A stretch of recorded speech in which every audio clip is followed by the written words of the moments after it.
Oh, good evening, everyone. Welcome to the Natural Sciences Lecture Series with the Friends of San Pedro Valley Park.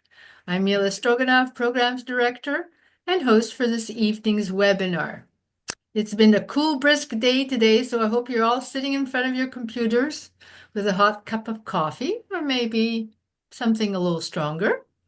Dr. Patrick Robinson was with us, as you remember, in April discussing the latest research on elephant seals.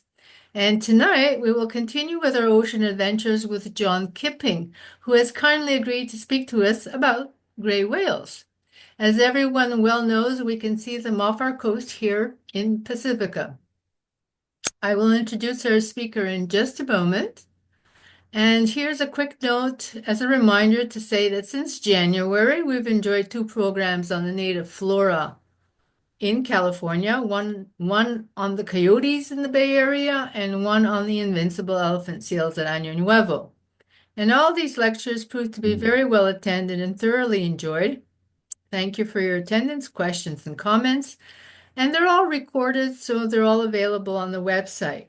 So if you take a moment or two, I'm sure you'll find lectures there to your liking. The website is friendsofsanpedrovalleypark.org. And this lecture is also being recorded and will be posted in a couple of days. So you can listen to it again, recommend it to friends. Have a good time with it. And Adrian and I will be back in September for more lectures to listen to and enjoy. In the meantime, there will be children's programs in the park, some with live animals. Tonight's lecture will follow the same pattern as previous ones with a Q&A at the end. And if you would please put the comments and questions in the Q&A section. As you well know, our chat section is sort of iffy. So, and now to our speaker. I'm very pleased to introduce John Kipping and thrilled that he's with us tonight. John Kipping is a naturalist who has led over 50 expeditions to Baja California in search of gray whales. He's worked at the Randall Museum and Golden Gate Park's Botanical Gardens and later Audubon Canyon Ranch. He has taught at University of California Extensions at Berkeley, Los Angeles, Davis, and Santa Cruz.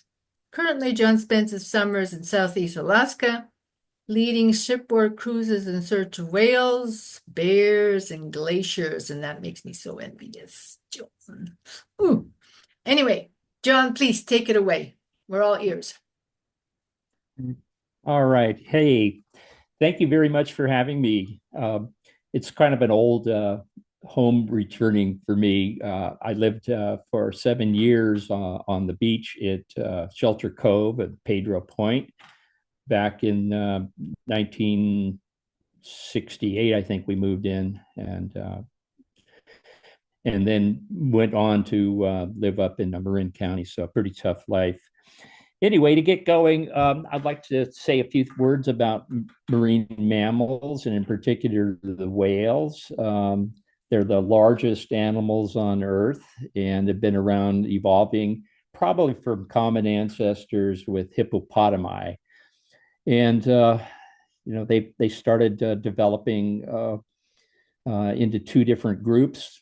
One that were predators of large food items and with teeth to catch onto those items. And then the others for filter feeding with various sized organisms with what we call baleen. Now, the California gray whale probably started becoming recognizable about 10 million years ago and is pretty much, according to fossil records, unchanged the last 100,000 years. And the gray whales have a family of their own. They're not closely related to any of the other baleen animals. So you can see in this photograph of the scales, the gray whale is down near the second from the bottom right. And they get to about 46 feet. I think it was the biggest female ever measured, but usually the females are about 43 feet long and males generally showing up at about 39, 40 feet. And like ourselves, our fellow mammals, they have a lifespan of about our own. Although it's difficult to date the age of these animals because they have no teeth. Land mammals with good dentition, you can take rings, count growth rings on the canine teeth, and determine it pretty accurately their lifespan. With the whales, they have wax plugs that grow every year a new ring of wax inside their ear to keep the water out. And so some of them show that the whales, these gray whales, have been calculated a lifespan of about 70 years, barring accidents. Now, the California gray whale is a very old, more primitive species than the finbacks or the rorquals, and they tend to inhabit inshore shallow waters.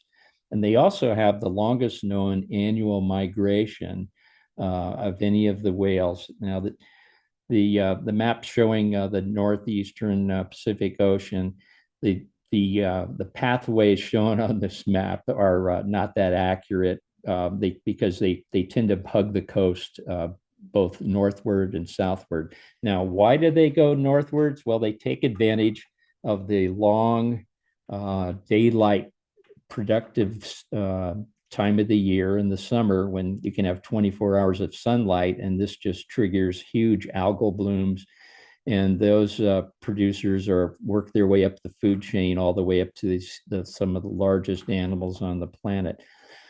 This is true of most of the large whales, that they tend to go towards subpolar areas in the summer, depending on the hemisphere, and then they swim pretty far south, or if they're in Antarctica, they swim towards the equator to mate and give birth to their young.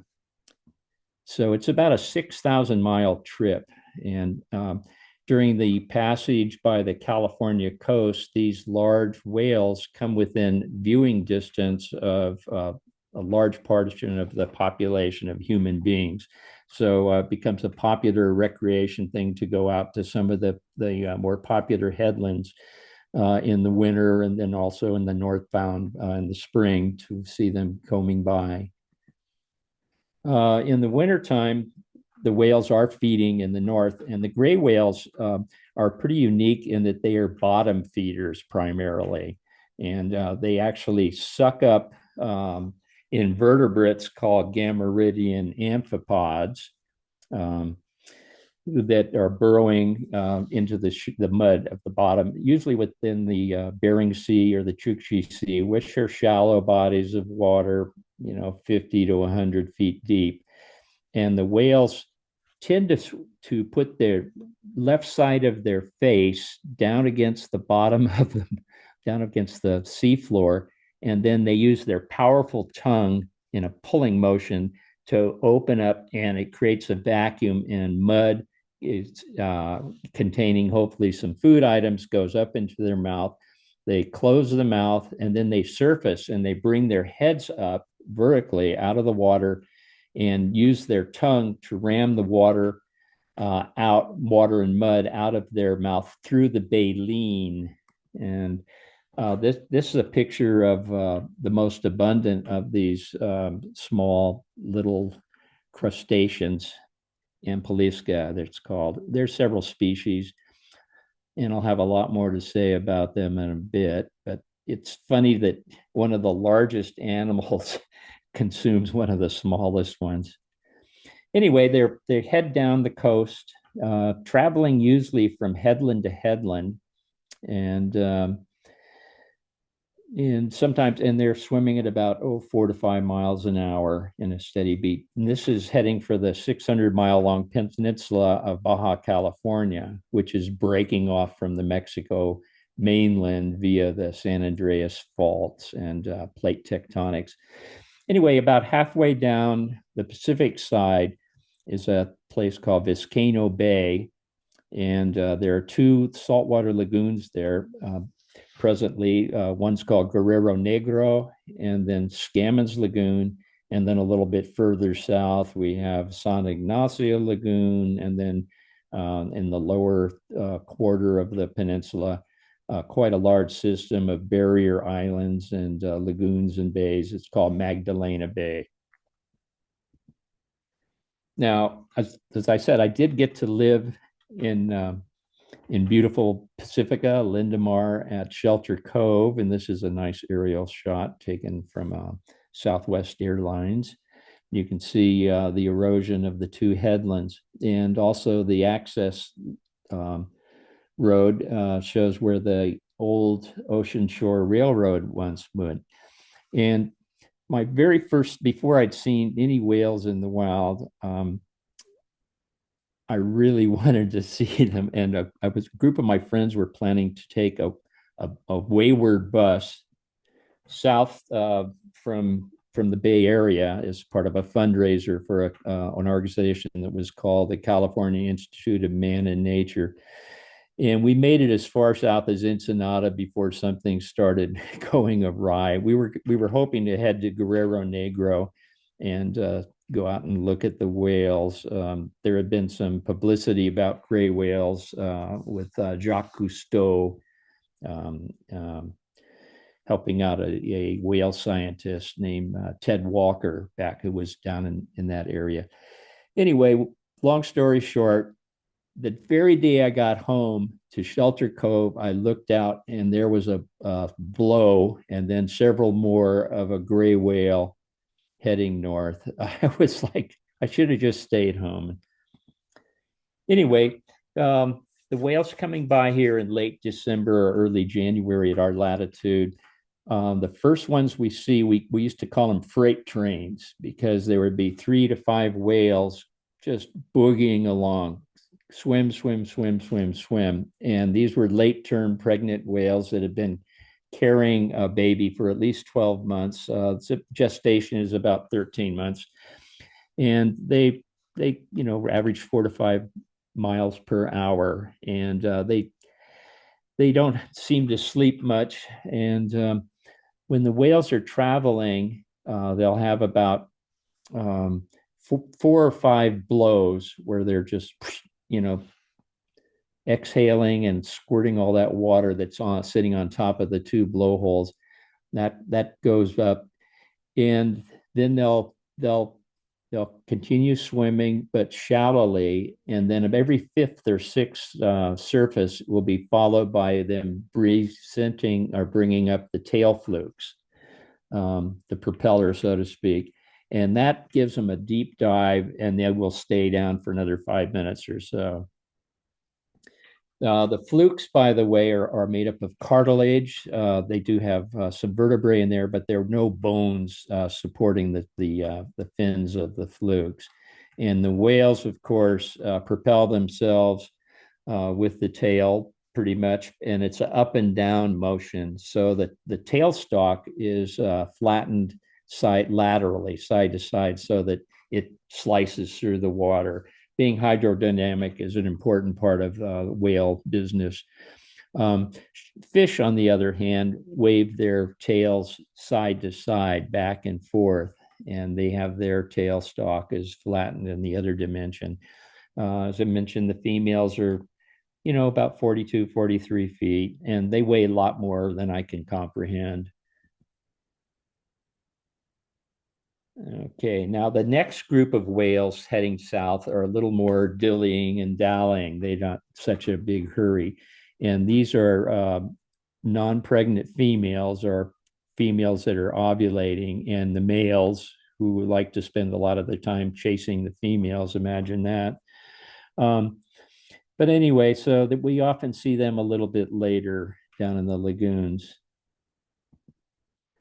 Here's an aerial photograph of Black Warrior Lagoon, or Guerrero Negro. And it was actually, that's the Spanish name for a whaling ship that was called the Black Warrior that sunk there. So score 1 for the cetaceans. This is what the lagoons looks like. Now, the Guerrero Negro doesn't have too many whales in it now because there's been a big industrial development by a Japanese company, and they put in one of the world's larger salt works that's still very active. So they have bulldozers, they dike up areas, and then they pump the water into it, and then let it the strong winds and high temperatures evaporate the salt water until it comes up as a pure salt.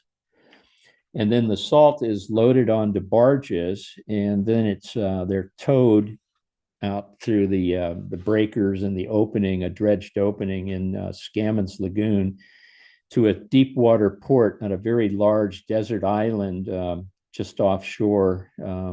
It takes about 5 or 6 hour trip to get out there, and then they can load seagoing ships.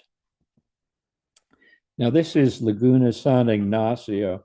I was lucky to get to my first gray whale watching trip as part of the University of California Extension. A really good coordinator for the natural environment program was a whale scientist, Ron Patterson, with whom I work for Dolphin Charters. And he set up a really nice seminar with all the big names in whale research. And then we followed that up with having 2 commercial extended range sport fishing boats out of San Diego available for going down to Scammons Lagoon. And we did go in there and spend several days watching the whales. But then the next year we applied for permits to go back to Scammons Lagoon, and said that we were informed that to avoid disturbing the whales, we were banned from that.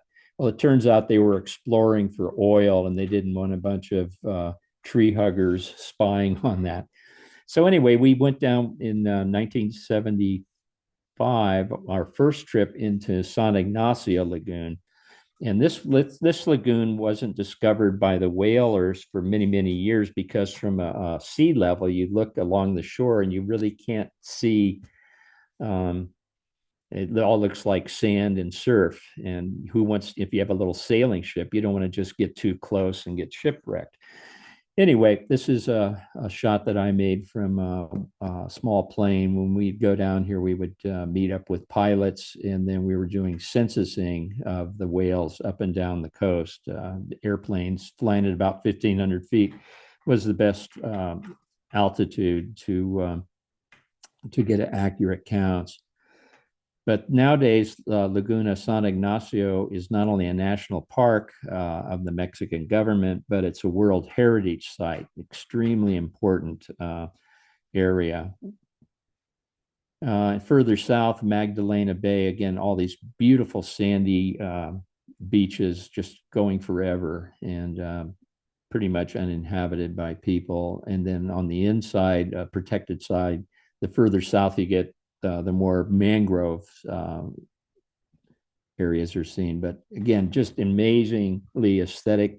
The creeping sand dunes, those are about 25 feet high. These are, again, aerial photographs. Now, the San Ignacio Lagoon is named for the town of San Ignacio. It's about 15 miles in. The road just used to be horrendous. Anyway, the Jesuits first put up the mission in Baja California, south of here at Loreto, and then they tried to create new missions about a day's journey apart, where there was fresh water. It's a beautiful, beautiful structure. Again, architecture by the Jesuits and labor by the Indians folks. I love this picture of the fellow ringing the bells. Giant fig trees in the town square.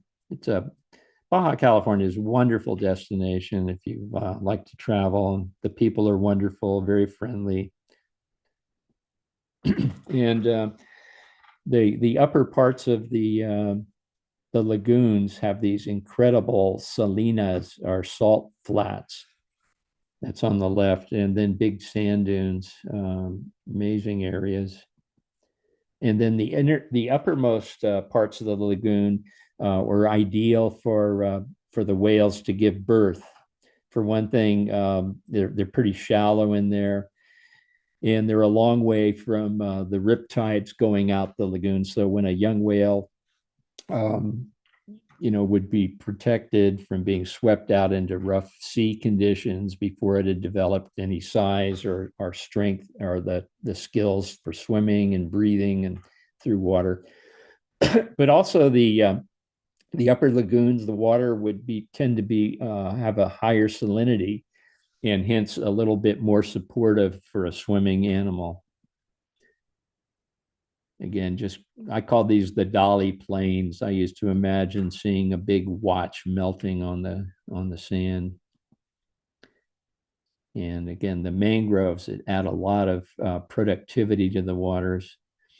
Now, in 1975, well, in 1974, a really well-known, but unfortunately late, just recently deceased um, whale biologist, Dr. Ken Balcom, had gone down to Magdalena Bay in January 1974, and he witnessed a gray whale birth.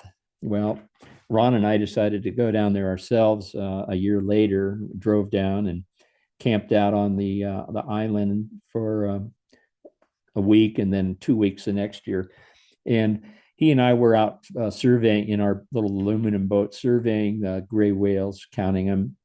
And there was one whale was just laying at the surface, just not even submerging and blowing every once in a while. And I thought, well, this is kind of boring. So it was a good time to take gas out of my jerry can and put it into the fuel can for the outboard. At that moment, the female turned over and the baby's head was coming out of her. It was like, holy mackerel. Ken Balcom's observed birth had a very violent, she had a really tough time and she was thrashing about. And finally the baby came out. Anyway, when the baby came up, the mother swam off and we think that she delivered her after birth. And the baby could hardly swim and it looked like a big gray pickle. And the gray whales had a reputation for being very protective of their young, and they were called devilfish by the whalers, or hardheads, because they'd stave in the boats, anything to protect the baby. So I started freaking out that the mother would return, because the babies kept swimming up to our 12-foot aluminum boat, and I was sure she was going to tip us over. But instead, she came up underneath the calf, and you could see it's draped. These are terrible old photographs from 1975, and then scanned into my computer. But you can see she's right under it, gently lifting up the baby. The babies are 13 to 14 and a half feet when they're born. And there she is, completely out of the water, facing us. And when she first came up, her little flukes were curled up and folded in a fetal position. And so we ended up drifting with this mother and her calf, getting more comfortable being around them, realizing that we weren't a perceived threat to her and her youngster. But I didn't pay attention that the tide was working out, and it was going out through what they call the Boca de Soledad. And next thing I know, we're out in the breakers, and I almost flipped the boat over, turning it around and getting it started. But it was realistic. Anyway, from the air, you can see how closely the mother keeps the baby. Here, it's riding on one of her front flippers on her right side, and the mother will feed it very, very rich milk. They have two mammae. They only have a single calf. No one's ever heard of twin calves. And I did mention that it's a caudal presentation. The head comes out first. The toothed whales, like orcas and sperm whales and dolphins, where they've been observed births, they've all been a breech birth, that the flukes, the tail comes out with the mom first.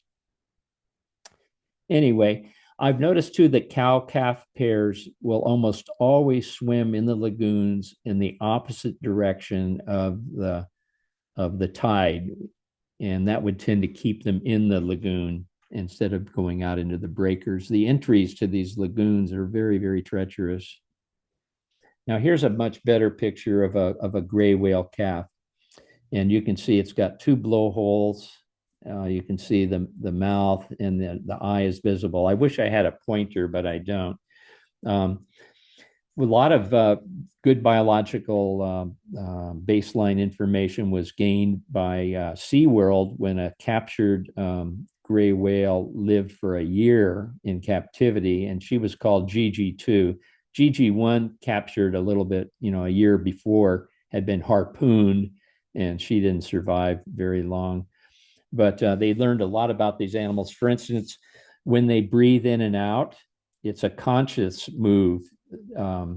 If we pass out or when we're sleeping, we don't stop breathing, but a whale does. They have to consciously have an active part of their brain saying, okay, exhale, okay, we're up in the air, now you can suck it in. And when they do inhale, their tidal volume is about 4 times greater than ours. When we breathe in and out for our breathing cycle, we get rid of about 20% of our air. So there's a lot of CO2 left over. So it's not as efficient as, getting it all out quickly. And the exhalation of a whale, they put a meter over Gigi's head strapped on there, and she breathed out at about 100 miles an hour.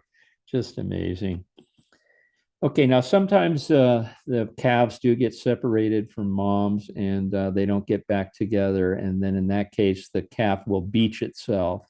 This is an aerial photograph of a still live animal. A couple times we found them on the beach where they were still alive, and we got several people and picked them up and was able to slide them back in the water. But the poor animals would just beach themselves again, and then they get sunburned badly, and the gulls start pecking at their eyes. And in this one, we had a surgeon along after the third attempt, and it wasn't going to make it, so the surgeon just slit its artery, so it bled out. But I did photograph this. On the center right, you can see the umbilical cord, the remnants of it, and then down in the genital area, where you have a slit, nothing hangs out because it would drag, it would cause, wouldn't be very hydrodynamic. But on either side of the genital slit are 2 larger grooves, and those are the mammae. The nipples are held inside. So that's a young female, and then the anus. Now, I don't know whether this is a picture of a white shark that the fishermen who on our crew of the boat when we were anchored in Scammons Lagoon, somebody there were, fishermen like to fish. All the bird watchers are ashore are out watching whales in the small boats. Anyway, somebody hooked into a white shark and pulled, shot it and pulled it on board, and that's not permitted anymore in the lagoons. But Ron LaValle, my co-leader naturalist, really great birder, did a dissection of it to make it a teaching lesson. And inside of the whale, inside the stomach of the white shark were 5 chunks of gray whale calf. We could tell it from the thickness of the blubber and the skin that it was a calf. And anyway, we don't know whether it was a female shark, whether the white shark actually killed a live calf. I can imagine mom would put up with that, but it could have just been scavenging off one. But anyway, I decided I really didn't need to go wading in that lagoon anymore. It's like, it's a wake-up call. There's things that can eat you. The other big predator besides human beings of the gray whales are toothed whales that we call orcas or killer whales. And a lot of the almost 1 in 5 of the gray whales that were harvested during a late 1960s study of gray whale anatomy and physiology. The whales were becoming numerous again after 2 prolonged periods of commercial whaling. And anyway, to kind of put the whalers at arm's length, they decided we needed to make a scientific study. Anyway, they found out about 20% of the gray whale adults had scars showing that they had been picked on by orcas. So a lot of them did survive. Anyway, but they did collect out of whaling out of Richmond Bay, up in San Francisco Bay. They collected a little over 300 whales and then published in 1971 a really good book about it. And look at the teeth that the orcas are equipped with. Amazing animals. The more we study orcas, the more we learn about them, and several different populations varying in their food preferences, and they have different languages. They don't interbreed. Anyway, amazing animals and very big. They're actually the largest member of the dolphin family. Now, here are three whales that are courting, usually out in the outer parts of the lagoon or just out in the surf, generally 2 to 3 males following a female. And now this is a male. I think it's pretty obvious. The penises for male mammals come in 3 different groups, basically. There's the one that's hydraulically outfitted that we're most familiar with. And then there's ones that have a bone inside there called an os penis, that may be dogs. And then they also have a muscular penis where you can flex a muscle and I guess have an instant erection. They don't need any of those aphrodisiacs. So this is a muscular penis, and the fishermen on the who ran our tour boats called these pink Floyds, and they say we have a Floyd sighting over here, and the literature says that there's 2 males for every compliant female. They have, because one will get on one side of the female and kind of hold her in place, but I think it's just sort of it's a free for all. Now, this is a photograph of the frontispiece book from 1872 of or 1874 of marine mammals and the history of the American whaling industry. And I look at the landmarks of the in the lagoon, and that has to be what we call Cerro Doble in the very center. So several whaling ships have come in there. They've anchored and they're chasing the whales. Scammon in 3 years, and this was still in the early parts of the gold rush.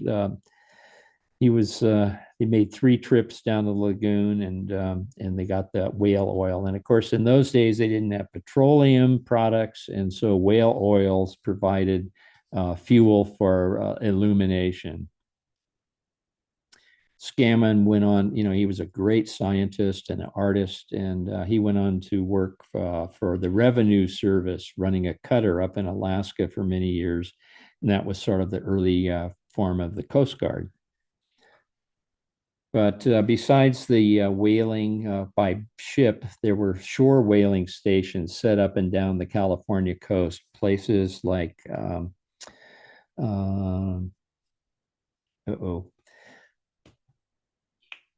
down by Monterey. That was one of the areas. And Davenport, you people in Pacifica would recognize, you've been down through Davenport. So that was one of the shore stations. And they would go out in their boats and then try to get upwind of passing whales just outside of the kelp line, and then put up a sail. And then as they've developed the technology of death, they came up with explosive guns. It used to be they'd just go out and try to stick a harpoon shaft in it, and then attach floats to that to slow the whale down, to allow it not to submerge very long, and then they would lance the poor thing. The whales, as I mentioned, are bottom feeders, and this is kind of a crummy shot, but it shows mud being stirred up by the whales diving. Now, they don't get to eat very much in the wintertime. They try, and but their blubber is very thin by the time they're turning around and going north. And Scammond, being a good biologist, he looked inside the stomachs and tried to study the stomach contents, but found that they usually just had sand, gravel, pebbles, and scraps in there, not much food. Um, this shows one of the earliest friendly or curious whales that we developed since the 1976. We had, I think, the first friendly whales. This one liked the exhaust water coming out the back of one of out of the engine room. It was so cool, and you could see that the head of the whale, or the rostrum, we call it, has barnacles on it and some other critters too. Um, the baleen is cartilaginous tissue, kind of like fingernails, and there are a few hundred plates that are attached to the upper mandible on the inside of the mouth, and this becomes the filters. When the whales die, the baleen falls out right away. You can see on this beached animal, the skin is sort of degrading under the heat, and then the tongue is quite large. That's a muscular tongue, which acts as a piston for uh, uh, part of the ingestion of food cycle. Okay, this is what the several hundred baleen plates. This would have been from the right side of the jaw. What it looks like, this would be on the inside of the mouth. So food is held against here that had been swallowed, engulfed, closes the mouth, pushes the water out through the baleen, and this is the outside of it. So, and they're continuously growing and kind of wearing, abrading down. And it kind of feels like something you'd find on a broom. And baleen, one of its uses of humpback or right whales that have much bigger baleen, it was sort of like plastic, and it was used to make buggy whips and also springs and eyeglass holders, and for cleaning out opium pipes.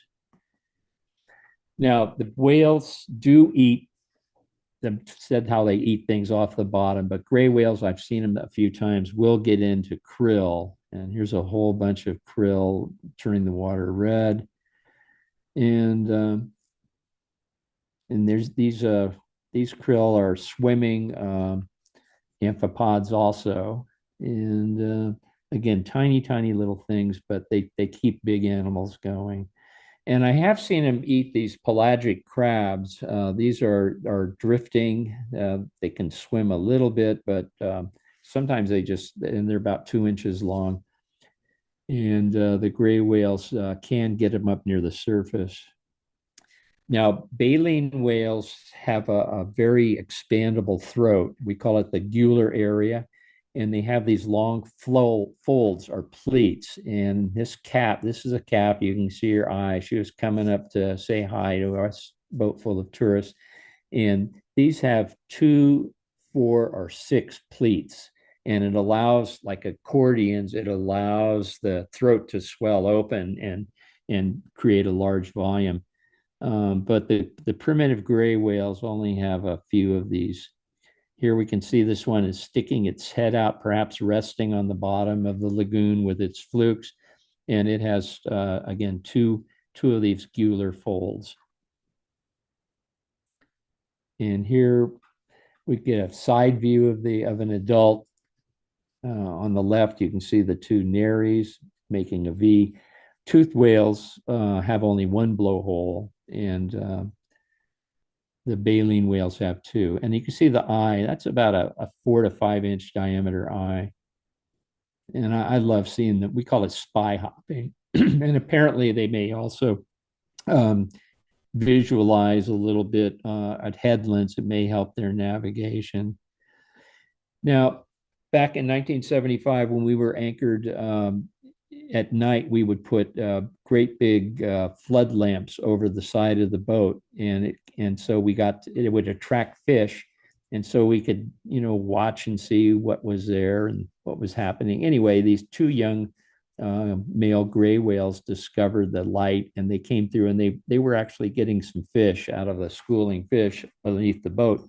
And then tied up to the back of the boat and trailing into the current of the tide, we had a couple of inflatable rubber rafts. And it turns out gray whales like rubber rafts. Anyway, these two guys started pushing and rubbing the skiffs about. And pretty soon, Ron and LaValle and I both hopped in one of the boats, and then we looked at each other with, this is really stupid. If we get knocked over, we're drowned. We're going in the current at night. No rescue. But anyway, we got to actually touch the whales, and they came back the next night, and it started these curious whales exploring what the human beings were doing. So later on, as this progressed over the decades, the females would tend to bring their calves over and introduce them to human beings. Before we get onto that more, the humpbacks, fin whales, blue whales, Broodies whales have a dorsal fin that's kind of hooked, and it helps. It's like a rudder. It helps them swim in a straight line. Gray whales don't have a dorsal fin on their back. Instead, they have near the tail stalk, they have these bumps, about 8 or 9 of them, and we don't really know their function, and the whales aren't telling us. The front flippers, they can have very unique markings, and usually because of the barnacles that have sharp shells that are glued to the skin of the whales. They get when they're playing or courting or mating or whatever, or nursing, they get scrapes on them, and the pigment doesn't come back from wounds. But the gray whales are born with blotches, their own patterns, and they can be very recognizable as adults. The underside of humpback whales have unique patterns that allow us to identify individuals. I did one time see an albino gray whale down there. When they submerge, they create a still area or a puddle. Maybe there's a little bit of oil that's coming out of their skin, but it leaves a still area. We call these whale footprints. Of course, whales have no feet, but they do have on their outside, they have what we call ectoparasites. There are 3 species of what we call these cyanids, and some of them live pretty much around the volcanic white-shelled barnacles, and similar barnacles are found on sea turtles. And others amphipods, and they do eat the skin, will be around the anus or the genital openings, and then others inhabit wounds. And there we can see a whole bunch of cyanids on a wound. Maybe could have been bitten by an orca, or maybe a propeller wound. These are I photographed on a beached whale that the skin was disappearing. They're kind of cool looking. It turns out that their barnacles are filter feeders. They're just hitchhikers. They don't really probably hurt, but it must itch. Anyway, these things align themselves with the best flow of water, so that when they stick their little feet out, the feet have feathers that filter feed. This is one of my buddies with a Japanese film crew, and putting a underwater camera on a stick. This is way before GoPros. Anyway, Jeff Jacobson, he's done a lot of work on gray whales and also on humpbacks. Now we started, the Mexican fishermen started getting their act together more as part of the ecotourism, and we started to instead of taking boats down from San Diego, we started flying down to the town of Santa Cruz. We had a little airplane, or actually later to an airstrip out at the lagoon itself. And then we would stay in beach camps, tent camps right on the lagoon. And it's a great way, and then go out for several hours at a time with the native fishermen who know so much about the lagoon, and it also gives them a good source of income during the winter months when they're not fishing. The whales have many interesting behaviors. One's called breaching, where I was saying that they could swim at 4 or 5 miles an hour, but they have the ability to get up to about 25 miles an hour, enough to throw themselves almost completely out of the water and come down and make a huge splash, usually landing on their back. And this is an activity that's referred to as breaching. And this is a youngster learning from mom how to breach. That's an adult. And it makes such a loud sound, and probably the sound would carry underwater. Why they do it, I don't know, but it looks like fun. Big splash from that one. Yeah, they do die down there. And unfortunately, the past couple of years, there's been a big mortality of gray whales. And a lot of them have been hit by ships, but they're also in very poor nutritional condition. You can actually see the shoulder blades and some of the ribs showing up, and it's just terrible. We think that there's some bad news going on with this lack of sea ice up in the Bering Sea and the Chukchi Sea, and it's cutting down on the productivity.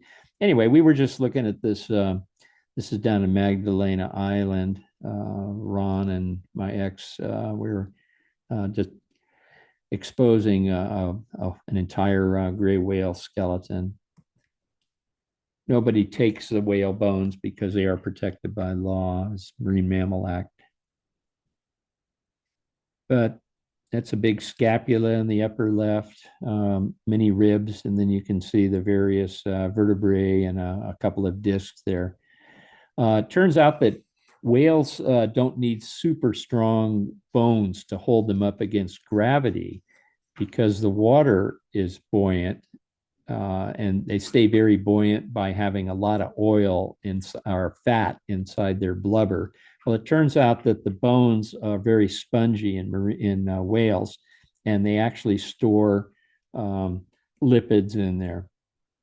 And so they can not only get insulation and buoyancy from their blubber, they can have a huge battery to store energy inside the bones. And the whalers learned to boil the bones also to get out those extra barrels of oil. That's a mandible, one of the lower jaw bones. Give you an idea of their size in comparison we primates with those cetaceans.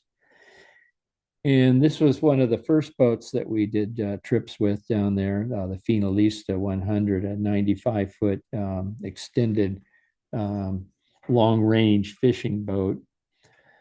And so that was our first trip in there. And luckily we had aerial photographs because there's no charts, and the entryways, you got to go in and out at high tide and hopefully not much wind, and then hope you don't bottom out and damage the rudders or the propellers.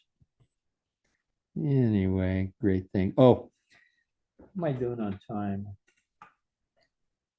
I'll just zip through these. This was the Ted Walker, author of the Whale Primer. He had worked with Jacques Cousteau on a couple of gray whale programs, but that was one of the first friendlies, and they certainly liked being interfacing with human beings. I don't know why. We put them near extinction twice. Maybe a third time is happening now, but with an ecosystem collapse. This one's starting to blow. You can see it's just opening up its nares as it comes up to the surface. That was me when I had brown hair. And we found this one whale liked to scrub it up with a deck brush. It was pretty fun. So this has become a real big tourist draw, and it's a wonderful. We call it the California gray whale, and it's the state marine mammal of our beautiful Golden State. But the people in Mexico say it's the Mexican gray whale, and because they're born here, they're conceived here. So can't argue with that. It's like interspecific communication. It's just amazing. And people go nuts.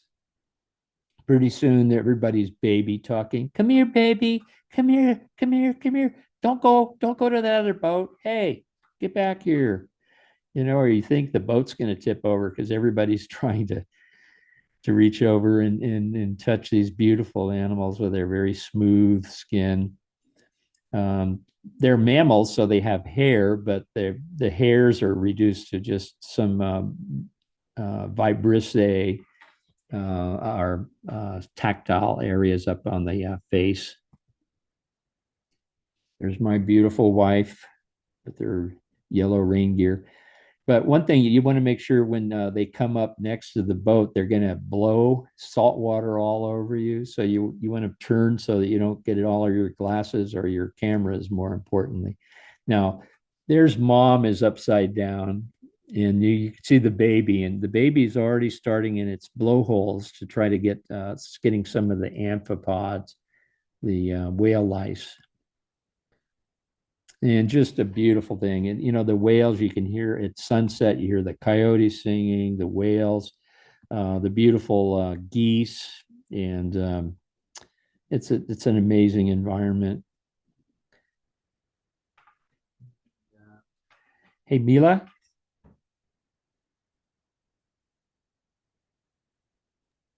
Yes, I'm here. Yeah.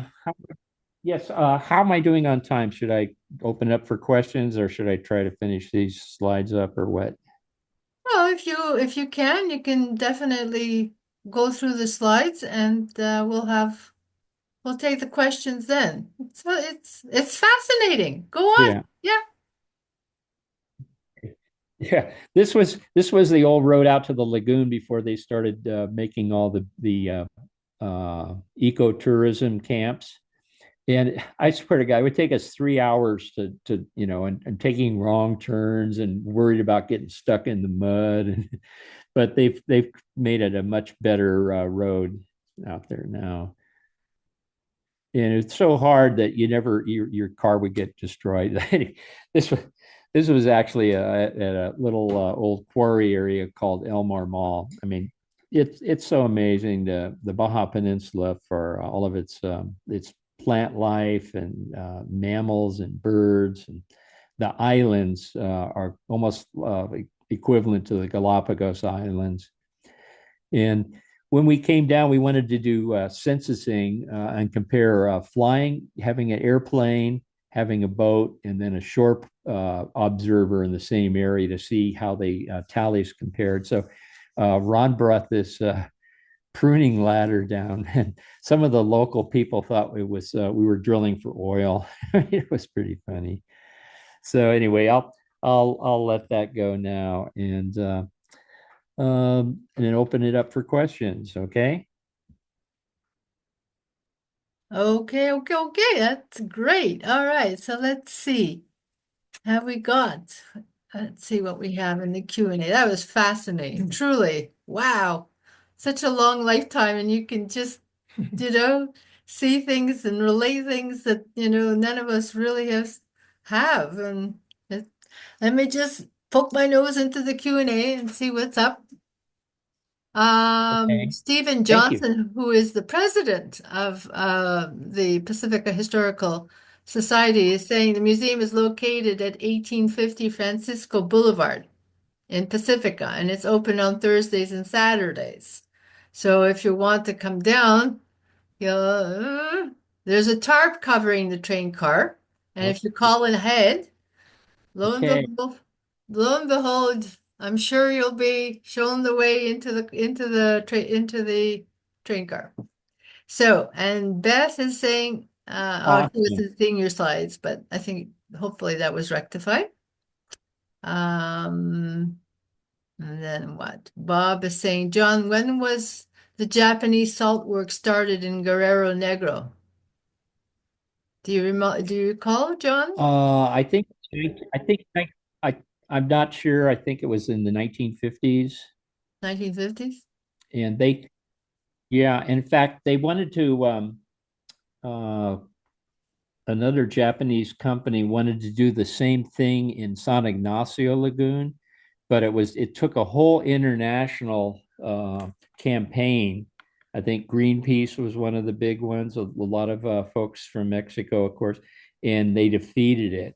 It was a big international corporation. They wanted to dike it off, and it's like, there's plenty of salt from other Right. places that aren't essential. It would take a But huge amount of the um, lagoon, wouldn't it? Each of these salt, oh yeah, it was I mean, and the sharks also have their babies there, don't they? I mean, yes, the oh yeah, I yeah. mean, And then there's no, I've noticed some big changes too. There used to be um, hundreds and hundreds of these sea geese. They're called black brant. They look like a small Canada goose, but they feed on green seaweeds and also on eelgrass. And somehow it's the last couple of times I've been down there, it seems like all the eelgrass beds have died off. Now it could be a temperature. We have warming ocean conditions, but that it's a real uh, keystone species in marine environments is eelgrass. And without the eelgrass, we're not seeing the geese, and I don't know where they're going to find food. hmm. Um, and then they've had some commercial in the lagoon also has lots and lots of scallops living there, and then you get all these big. They're just I don't know how well regulated it is, but there's too many people descending and going down snorkeling and taking the scallops away for a commercial sale. Um, I don't know, but anyway, one of my favorite things about San Ignacio Lagoon was discovering Indian shell mounds and middens, and just looking at the stone tools from the people who lived there for hundreds and hundreds of years. The Cochimi, um, So, a lot of the different. Anyway, I just love anthropology too. mm, What would it have been like to spend your life at Lagoon? when someone is asking, well, how do whales sleep? You mentioned the fact that at certain points they don't really sleep, but how do you tell if a whale is sleeping or not?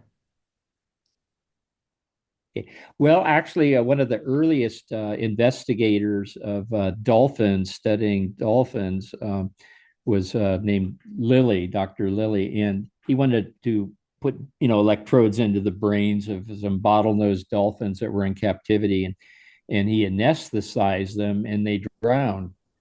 It turns out that sharks, whales, and probably a lot of long migrant birds have two hemispheres to their brain, and one side will take care of moving and breathing, while the other side sleeps. And and whales have been observed sometimes, just lulling near the surface. They'll kind of swim in a slow circle, and they think that one side of the brain is taking care of that.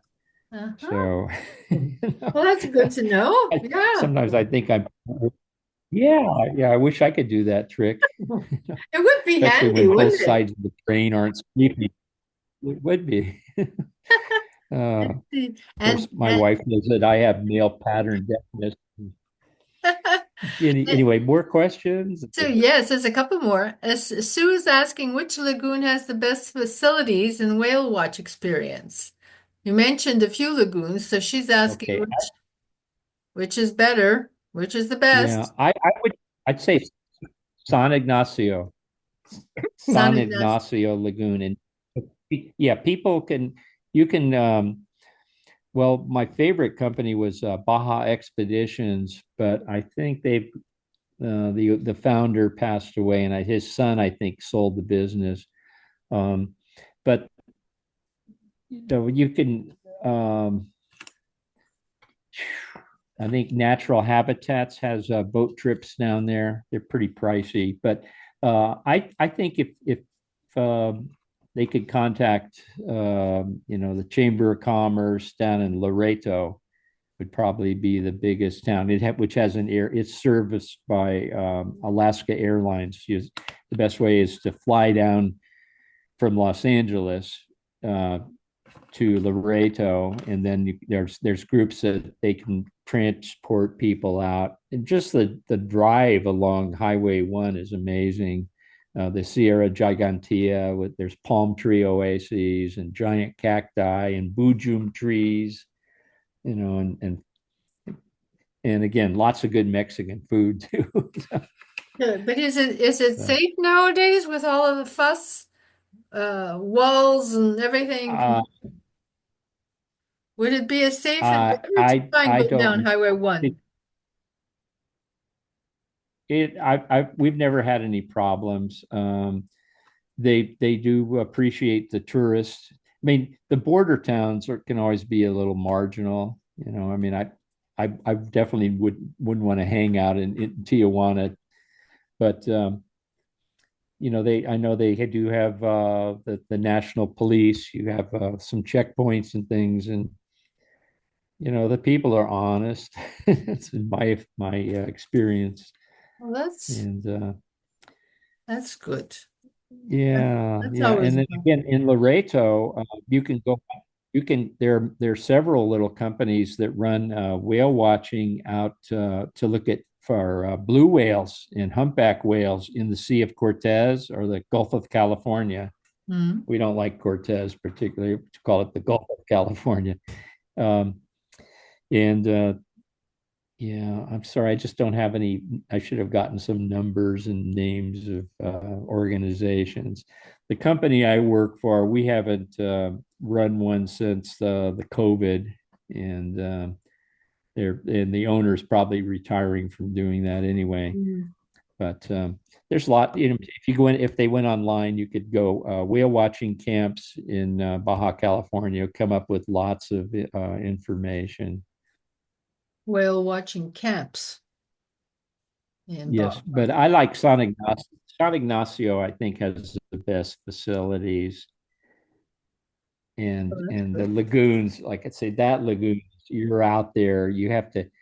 Um, So the best time of you're kept year, right on.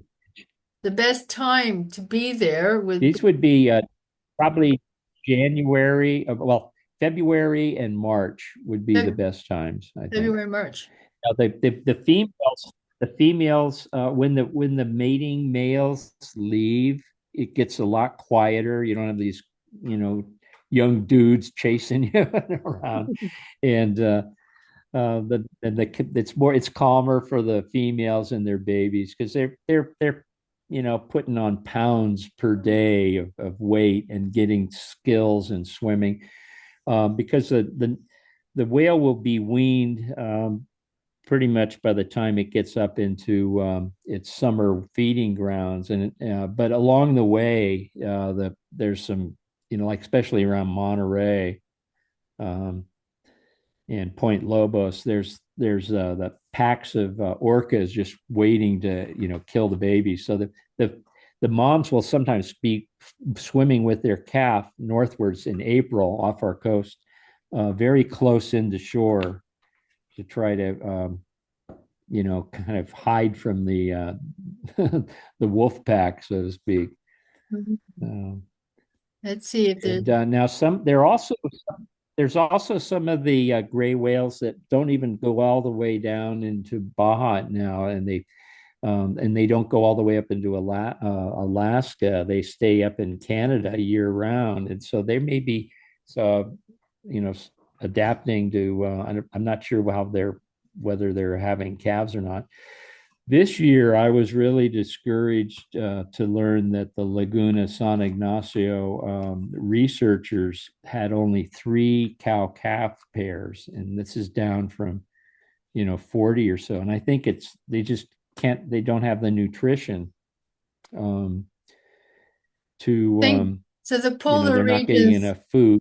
the polar regions are seriously affected now.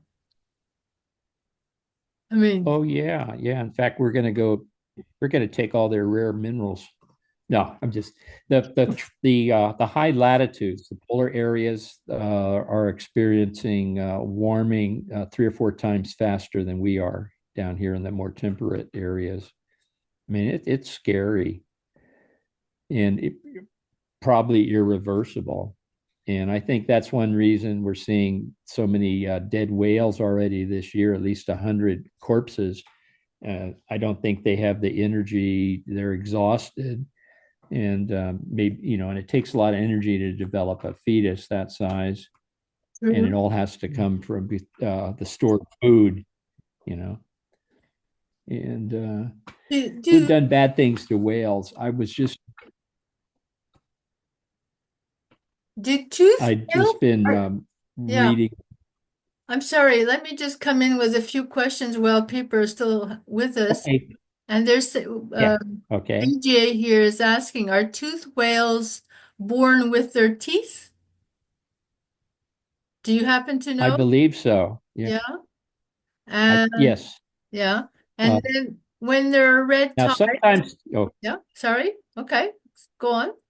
Sorry. I was going to say that I forgot that that embryonically that gray whale fetus, the embryos have tooth buds up in their upper palate, where also below the baleen, so that it's just like we as human beings have gills for a while in a very Mhm. young state of our development and brachial arch, that kind of thing. But yeah, now some of the toothed whales only have 2 or 4 teeth up front, you know, like that are called beaked whales. That there's about 19. They're the least studied, understood whales. That I think there's 19 different species that have been identified so far, and I've hardly ever seen any other than a few dead ones that washed up. Um, but yeah, it's a good question. I'll have to ask one of my orca researcher friends about the whether baby orcas have teeth. I've seen skulls, and they definitely that had the teeth, and the teeth fall out of the dolphin skulls pretty soon. But there's a hole there, so I imagine the teeth are there, but maybe not full grown. Mhm. Uh, So let's that's a good see. question. So Yeah, Sarah is wondering yeah. about the red tide's effect on the quality of food for the whales. So do the That I do, don't know. They're because the whales are not eating, they're not feeding directly on the algae. They're feeding on things that maybe another step or two away on the food chain. right. But it's a good question. I've never heard of any necropsy done on whales where they if there were red tides, whether it would affect the krill. Um, Humpback whales eat both, that I'm pretty familiar with. Humpback whales eat both small fish like sardines and herring, but they also eat krill that are about a half-inch long. And the krill would be feeding on plankton. And I know that there's times when the red tides are there, and in the barnacles and bivalves, snails, that kind of thing. Those can be toxic to us. And I think, Julie is saying that she's yeah, been I mean out to that's one San thing. Ignacio. Julie Walters says she's been out to Do San what? Ignacio.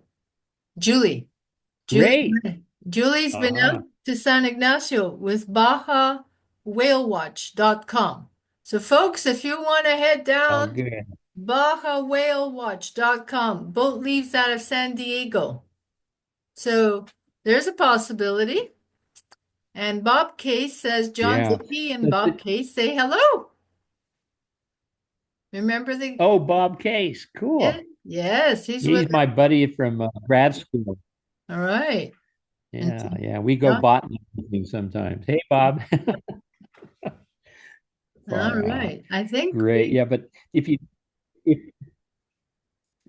I was yep. going to say one last thing, the boat trips can be really wonderful, and some of the itineraries from San Diego down will also go around the tip of Baja California and up into the Gulf of California and see some other species of whales.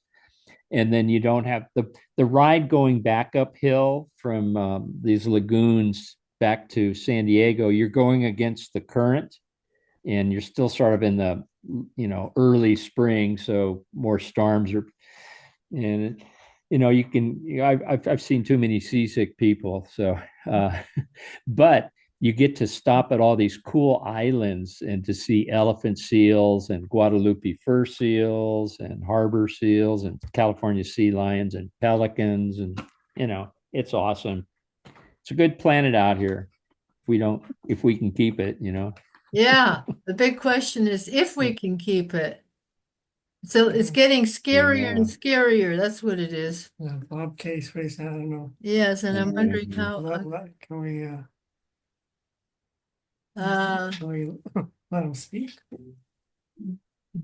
Bob, can you put your question or those who have raised their hands, can they mention whatever it is in the Q&A?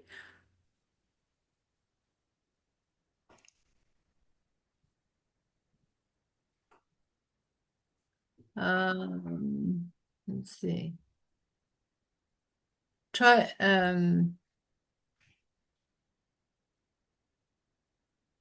how do I get him? I Well, have to participants. yes, I know. Bob Case, just a sec. Okay, Bob, just a minute. Bob? Yes, I just wanted to say you've got one of the premier naturalists on the West Coast, marine biologist, marine mammals. He's a longtime friend who went to San Francisco State together with, and Dr. John Mackey was one of our professors. Uh-huh. Milan was very Yay. well. So, and my daughter's here with me. Hi. Say hello. Hello, John Kipping. Oh, Yeah. hey, So, hi. Well, isn't this great? Happy How lovely. spring. How lovely to have a reunion. a long time friends, 50 years ago. Yeah, well, Bob is an amazing botanist and native plant gardener too. Mm-hmm. A good friend and a friend of insects. Yeah.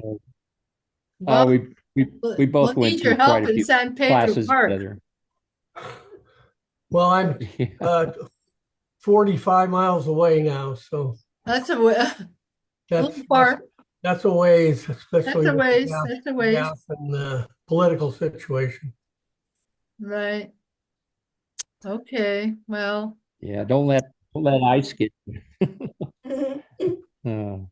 okay. Any more? Anyone else who's raised their hand here? Well, okay. So let me just check Q. Oh, I think that's it for Q. Okay. All right.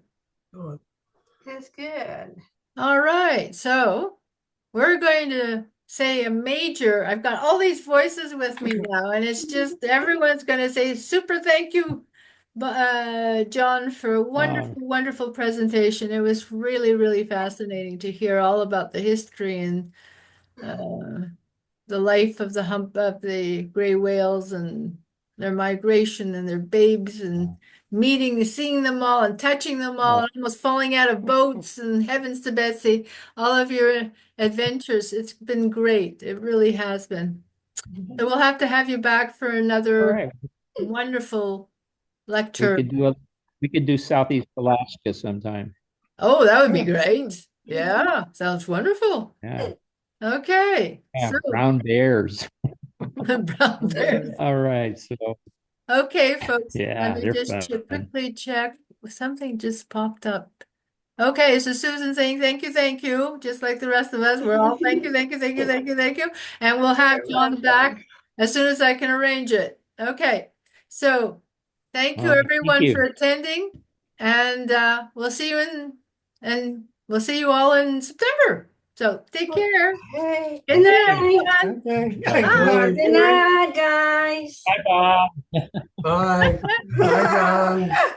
Bye-bye. Bye, Bye-bye. John. All right, I'm ending the webinar, folks. Okay, here it goes. You. Yep, here we go. Okay, John, I'm going to end the webinar. Good night. So thank you so Yeah. much. See ya. Okay, doke. And when you Okay, come to bye-bye. Pacifica, Oh. He must